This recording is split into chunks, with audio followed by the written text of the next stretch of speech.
Aries, welcome to your weekly Sidereal Astrology forecast. This is for November 28th through the 4th of December 2016. I'm Athen, and this channel is about using the actual constellations in the sky, known as Sidereal Astrology. If you are new to the channel, be sure to check out the link down below because the signs are different, which means your sign might be different, and you'll want to watch this for the right sign. All right, so Aries, this week, again, another eventful week in November. We got a new moon kicking things off here on Tuesday, and this is going to be in your 8th house. This is the house of essentially vulnerability. At least vulnerability is the step to really get to what truly matters in life, and that's what the 8th house is all about. It's about connecting to life on that deeper level. But to do that, we do have to be vulnerable. In other words, we do have to dive deep within ourselves and see if there are any fears, any inhibitions, anything that's preventing us from connecting to life, to ourselves, and maybe even in relationships on a deeper level. But it does take that initiation of vulnerability to do that. But the reward is fantastic. The reward is great. It might be taking some time, of course, because Saturn's here in your 8th house, making sure all of this is done the right way, the grounded way, the long-term way. So anything that is deep or meaningful to you on that department, know that it just might take time, which is Saturn. But again, this could be long-term fruits coming from this versus just the short-term fruits. So this is a really good way of starting the week, basically to start things off with this intention of setting these new seeds about how you can perhaps have this vulnerability in your life, in your relationships, and face those fears that might be preventing that. Now, the 8th house on a more material plane is also about shared resources. So some of you might be starting something new or considering something new in this department. It might have to do with, again, shared resources, trusts, debts, maybe removing yourself from debts.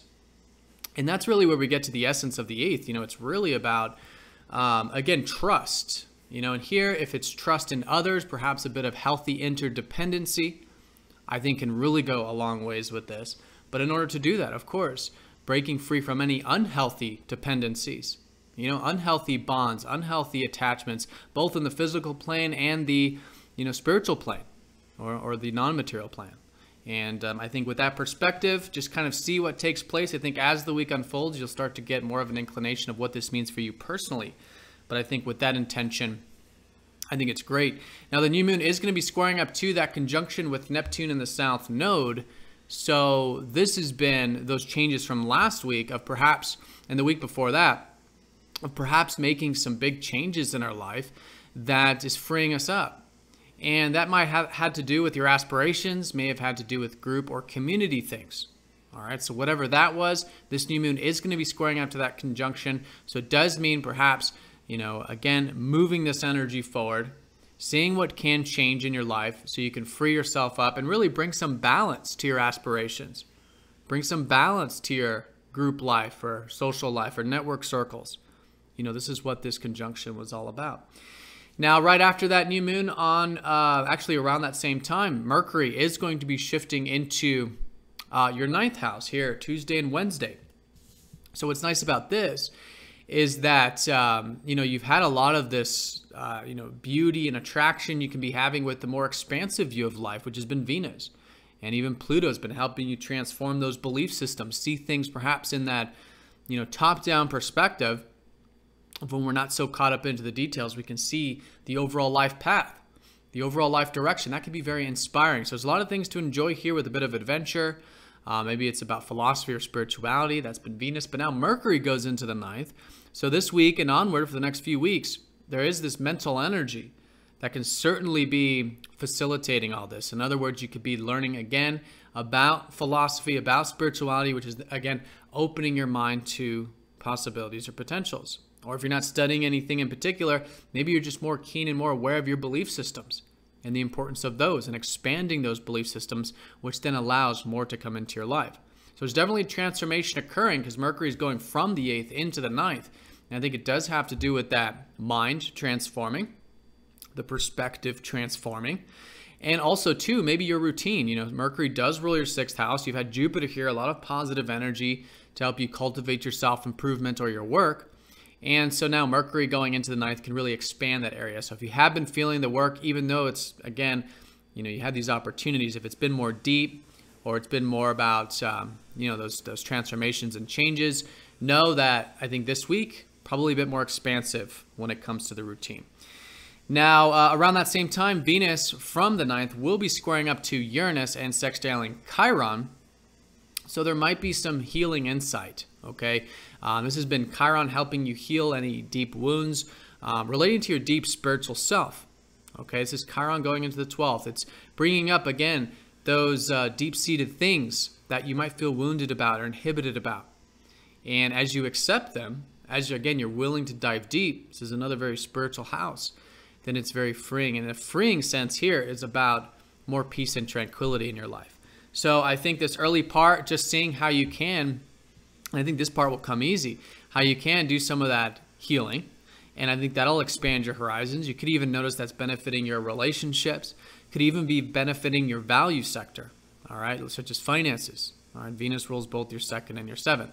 Now, the challenge with that is with the square to Uranus, you might be maybe feeling like breaking free, breaking through those areas. You might be feeling either irritable or there's something coming at you, or there's some freedom you're wanting to break free from either something in the relationship sphere or something in the value sphere. So definitely listen to that. I think it's a good time, this early part, to make some, at least internal changes with relationships and with your values, okay? But if you're feeling impulsive, if it feels erratic, taking it nice and slow, listening to the freedom, but implementing it one step at a time. And as a result, I think by midweek, you'll probably find that, yes, there is this greater insight about the importance of freedom in relationships.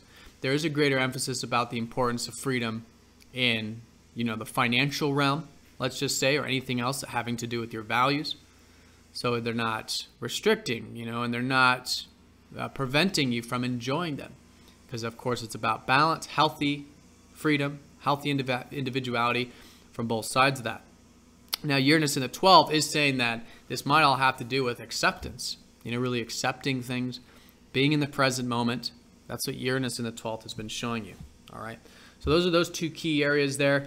Then as we get into Thursday, we are going to have Chiron going direct. So again, a lot of this healing that I think is taking place on that inner subconscious or spiritual level is certainly moving forward. Okay, and that can be very rejuvenating, very refreshing, especially as we get to the second half of the week. Now, what's interesting about this week is all that stuff, is involving those key areas I talked about. But then there's this new shift that comes the second half of the week. And this is very important for you because it's involving your ruler, Mars. Mars is going to be trining up to Jupiter and sextiling up to Saturn, which is very collectively significant, very significant for you, Aries. So this has been that there's, first of all, motivation and drive, I think, to pursue your long-term goals or maybe your career or your productive life. So it's been so important for you to listen to that and I think take energy, take some of that momentum and put it into this productive area. But the beauty with this is now you've got a boost of support, a very easy boost of support where you could find that maybe you're feeling a bit more inspired or maybe there's some literal opportunities coming through the work sector. Maybe it's coming through the, the routine, the personal development and growth you've been doing as well. Okay, so inspiring. Now, Jupiter, it just comes across as easy. We want to utilize it. Sometimes when times are easy, we might rest on our laurels, but know that it's a great second half of the week for implementing any insights you gain, particularly about career, work, self-improvement, anything involving you. I mean, it's your ruler, okay, your personal needs. And yeah, maybe some transformation and change. Mars does rule your 8th, so there is this transformation occurring, like I said this week, but by the second half, it could just be the inspiration, that's coming from that, and that could be a very positive force for you. Now, the sextile to Saturn again confirms that maybe it's about bringing in some of this deeper stuff, some of this more meaningful stuff, or shared things, into the career, right? Maybe just an opportunity for that as well, but it's certainly productive. Mars is exalted in Capricorn. Sextiling Saturn is a very positive force where you can be patient, you can be persistent the second half of the week. All right, so definitely a shift. The way I would sum up this week, Aries, is that this first half is definitely about the new moon energy. It's certainly a time to be listening, being receptive this first half. I think a lot of it's more spiritual for you. It's about, again, stripping away those fears, getting vulnerable with life, connecting to what really matters most, evaluating what really matters most, see what comes your way, put energy into that stuff, okay? There's definitely a transformation occurring with your perspective with the shift with Mercury. And then you've got Venus, which is for you, relationships and your values, going through some sort of freedom here, but you want to, again, take it nice and slow. Do some healing. I think there's certainly a rejuvenation this week. And then I think the most important thing is by Thursday, Friday, Mars trining up to Jupiter does give you a bit of inspiration, a bit of motivation and drive to cultivate what might be a more productive or self-improvement area of your life. All right, so Aries, have a fantastic week. Thanks for watching. I'll see you next week.